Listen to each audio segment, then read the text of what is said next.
కర్నూలు జిల్లాలో మంత్రాలయం ఎమ్మిగనూరు జాతీయ రహదారిపై చిలకలడోన గ్రామస్తులు ధర్నా చేపట్టారు.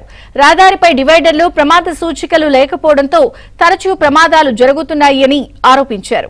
అధికారులు హామీ ఇచ్చే వరకు ధర్నా విరమించేది లేదని రోడ్డుపై బైఠాయించారు. ఆందోళనతో 2 కిలోమీటర్ల వరకు వాహనాలు నిలిచిపోయాయి. ఘటనా స్థలానికి చేరుకున్న పోలీసులు నిరసనకారులకు నచ్చజెప్పే ప్రయత్నం చేశారు.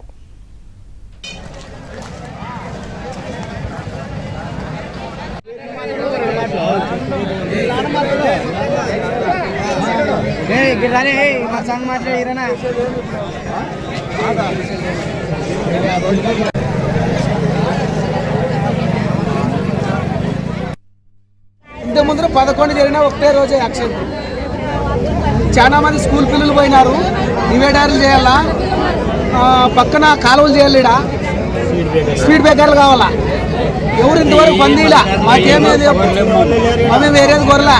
2 స్కూళ్ళు కింద పక్కనే ఉండవు, రోడ్డు కిందనే ఉన్నాయి. వాటికి బందీయాలని అమ్మడేట్గా మేము కోరుతున్నాం చిలకలతో.